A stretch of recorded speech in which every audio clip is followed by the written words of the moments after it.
안녕하세요. 알쓸정 TV입니다.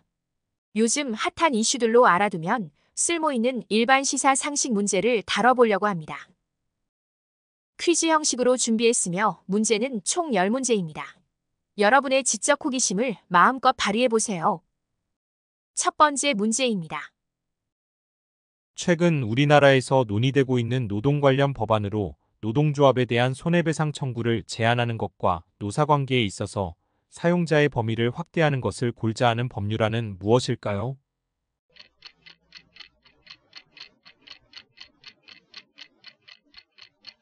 정답은 노란봉투법입니다.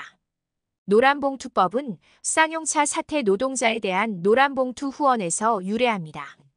2014년 법원이 쌍용차 사태에 참여한 노동자들에게 47억 원의 손해배상액 청구 판결을 내린 후 한 시민이 노란색 봉투에 작은 성금을 전달하기 시작했고 이후 시민들의 노란봉투 캠페인으로 이어져 15억에 가까운 성금이 모금되었습니다. 이 법률안은 손해배상 청구 제한 단체 교섭 대상 확대, 노동자 보호 강화를 주요 내용으로 합니다. 두 번째 문제입니다. 여름철에 발생하는 기상현상으로 18시부터 다음날 9시까지의 최저기온이 25도 이상인 밤을 의미하는 이것을 무엇이라 할까요?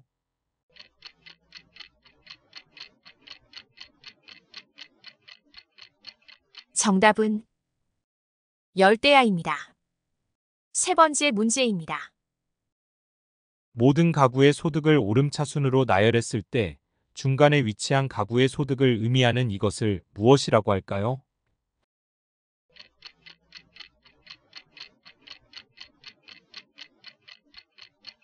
정답은 중위소득입니다. 중위소득은 매년 보건복지부 장관이 중앙생활보장위원회의 심의를 통해 기준 중위소득을 결정합니다. 가계 소득 조사 결과를 바탕으로 산출되며 이는 가구의 소득 수준을 파악하는 데 중요한 역할을 합니다. 기초생활보장제도와 같은 복지정책에서 수급자 선정의 기준으로 사용되며 소득 불평등을 분석하는 데 유용한 지표로 이용됩니다. 2024년 가구별 중위소득은 다음과 같습니다. 네 번째 문제입니다. 소기업 및 소상공인이 매월 일정 금액을 적립하여 폐업, 질병, 사망, 노령 시 생활안정과 사업 재기를 지원하는 공제제도는 무엇일까요?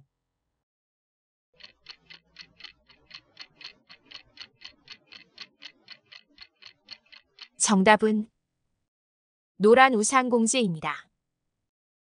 노란우산공제는 소상공인들이 경제적 위기에 처했을 때 자산을 보호하고 안정적인 생활을 유지할 수 있도록 돕는 것이 주된 목적입니다. 가입자는 매월 일정 금액을 적립하며 이 금액은 복리이자로 증가합니다. 현재 이자율은 2.7%입니다. 노란우산공제금은 폐업, 질병, 사망, 노령 등 다양한 사유로 지급됩니다. 이를 통해 소상공인들은 위기 상황에서도 최소한의 생활을 유지할 수 있습니다. 가입 대상은 소상공인 및 중소기업의 대표자 또는 사업자 등록증을 가진 개인이며 가입 절차는 관련 서류를 준비하여 공제기관에 신청하면 됩니다. 가입 후 매월 정해진 금액을 적립해야 합니다. 다섯 번째 문제입니다. 일본에 있는 광산으로 주로 금과 은을 채굴하던 곳입니다. 이 광산은 최근 유네스코 세계문화유산으로 등재되었으며 그 과정에서 한일 간의 역사적 논란이 발생하였습니다. 이곳은 어디일까요?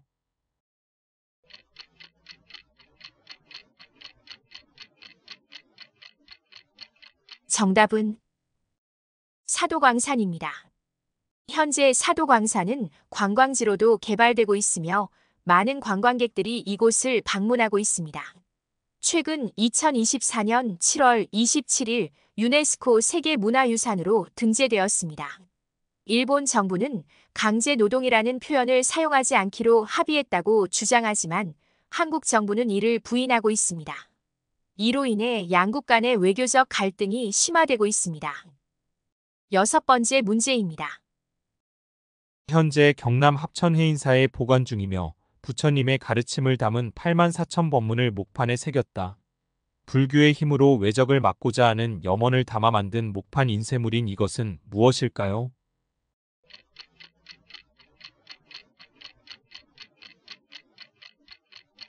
정답은 팔만대장경입니다. 팔만대장경은 그 역사적 가치와 문화적 중요성을 인정받아 2007년 유네스코 세계기록유산으로 등재되었습니다. 매우 많은 분량에도 불구하고 모든 글자가 정밀하고 고르게 새겨져서 아름답다는 평가를 받고 있어요. 또한 지금까지 남아있는 대장경 목판 중에서 가장 역사가 오래되고 내용도 완벽하다는 평가를 받고 있습니다. 팔만대장경은 단순한 경전이 아니라 한국의 역사와 문화 그리고 불교의 깊은 의미를 담고 있는 중요한 유산입니다. 7번째 문제입니다. 주변 기반 시설은 대체로 양호하지만 주거 시설이 낙후된 지역의 주택만 다시 짓는 사업을 뜻하는 용어는 무엇일까요?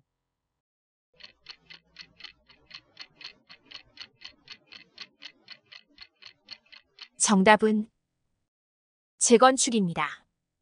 재건축은 기존의 건물 소유자들이 조합을 결성하여 노후된 건물이나 불량 건축물을 철거하고 새로운 건물을 건설하는 과정을 말합니다. 재건축의 장점으로는 주거 환경 개선, 지역의 인프라와 경제를 활성화하는 데 기여, 재건축 후 아파트 가격이 상승할 가능성이 높아 소유자들에게 경제적 이익을 가져다 줄 수 있습니다.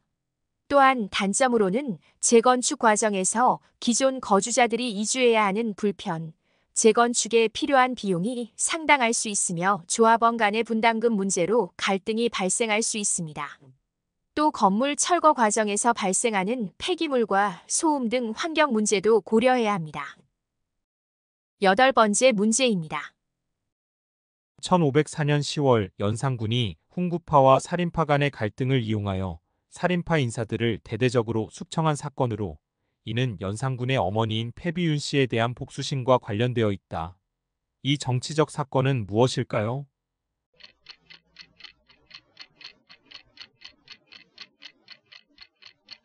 정답은 갑자사화입니다.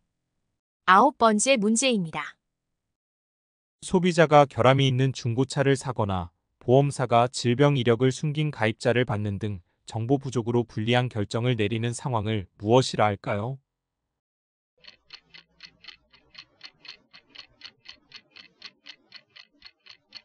정답은 역선택입니다.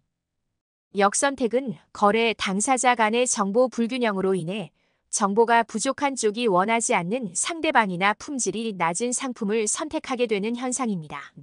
정보 비대칭으로 인해 거래 당사자 간의 신뢰가 감소하고 시장의 저효율을 유발합니다.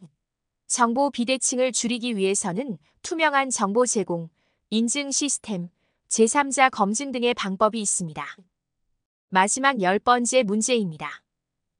중소기업을 벗어나면 각종 정책 지원이 끊겨 불리하다고 판단한 중소기업이 일정 수준 이상 성장하지 않으려 하는 기업을 무엇이라 할까요?